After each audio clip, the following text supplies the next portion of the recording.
Algorithm is a certain series of steps which are used as a method to solve certain type of problems. यानी किसी problem को solve करने के लिए जो आप सीरीज ऑफ स्टेप्स यूज करते हो उसी को हम एल्गोरिदम कहते हैं। अब अलग अलग प्रॉब्लम को सॉल्व करने के स्टेप्स अलग अलग होते हैं, मीन्स हम कह सकते हैं कि अलग अलग प्रॉब्लम का एल्गोरिदम अलग अलग होता है। तो एचसीएफ को कैलकुलेट करने के लिए यूक्लिड ने एक एल्गोरिदम दिया था जिसको हम डिवीजन एल्गोरिदम कहते हैं। तो जब भी किसी दो नंबर का आपको एचसीएफ बताना होगा तो हम यूक्लिड डिवीजन एल्गोरिदम को यूज करेंगे। तो according to Euclid division algorithm होता क्या है, तो अगर आपके पास दो नंबर हैं जिसमें इसको हम ए और बी से रिप्रेजेंट करें and A is greater than B, तो आपको छोटे नंबर से बड़े वाले नंबर को डिवाइड करना होता है और डिवाइड करोगे और अगर ये कंप्लीट डिवीजन हो जाएगा तो आपको रिमाइंडर मिलता है जीरो। तो जब रिमाइंडर आपको जीरो मिलेगा उस कंडीशन में जो आपका डिवाइजर होता है, मीन्स जिस नंबर से आपने डिवाइड किया था इस ए को, उसी को हम लोग एचसीएफ कह देते हैं। और अगर ऐसा नहीं हुआ तो यहाँ पे आर की कुछ वैल्यू आ जाएगी, तो फिर आपको इस डिवीजन एल्गोरिदम को कंटिन्यू रखना होगा। मतलब अब इस आर से हम डिवाइजर बी को डिवाइड करेंगे, फिर अगर कंप्लीट डिवीजन हो गया तो आर फिर हमारा एचसीएफ हो जाएगा।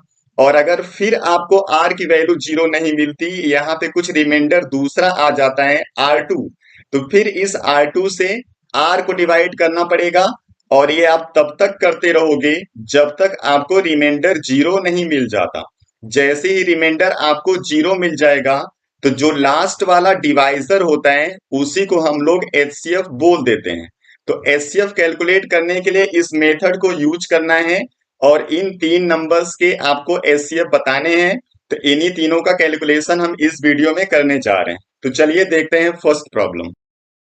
तो इस फर्स्ट प्रॉब्लम में 135 और 225 का आपको एचसीएफ बताना है। ये नंबर आपका छोटा है इसलिए 135 से आपको डिवाइड करना है 225 को। तो इसका अगर हम डिवीजन करेंगे तो वन टाइम में आपको मिल जाएगा 135, इसको माइनस करेंगे तो आंसर आ जाएगा 90। अब रिमाइंडर हमारा जीरो नहीं आया, इसलिए अब जो इसके पहले वाला डिवाइजर था इसको अब रिमाइंडर से हम डिवाइड करेंगे अगेन। तो 135 को 90 से डिवाइड किया तो फिर इसका डिवीजन कंप्लीट नहीं होगा, यहाँ पे आएगा 90, इसको माइनस करेंगे तो आ जाएगा 45। अब इस 45 से 90 को डिवाइड करेंगे और ये कंटिन्यू हमारा चलता रहेगा और इन two times 45 divide the 90 completely and we get the remainder zero. तो जब रिमाइंडर आपको जीरो मिल जाएगा तो जो लास्ट वाला डिवाइजर होगा यही एचसीएफ होगा, इसलिए इन दोनों नंबर का जो एचसीएफ होगा दैट इज 45। ये पहले का आंसर हो जाएगा। सेकेंड प्रॉब्लम में 196 और 38220 का एचसीएफ बताना है। तो यहाँ पे 38220 को डिवाइड करना है आपको 196 से। तो इसका डिवीजन जैसे भी आप डिवाइड करते हो वैसे यूज करोगे। वन टाइम में 196, इसको माइनस किया तो आंसर आ जाएगा 186।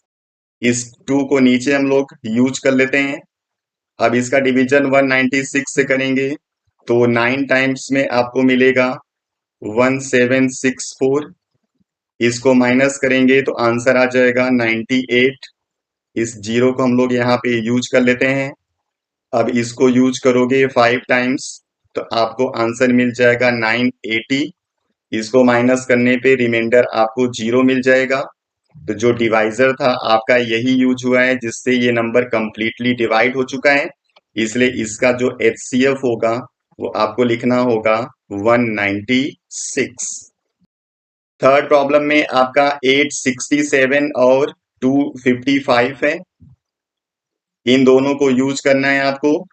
तो यहाँ पे हम लोग 255 से डिवाइड करेंगे 867 को, यहाँ पे 3 टाइम्स में डिवीजन होगा and you get 765।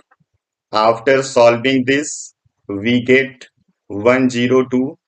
Then 102 divide the 255, and in 2 times we get the answer as 204. After subtracting this, we get 51 as a remainder, and after dividing 102 by 51 in 2 times, it is completely divided and we get the remainder as 0, और reminder 0 आ जाएगा, तो जो last divisor है वो 51 है. That's why HCF of these two number is 51.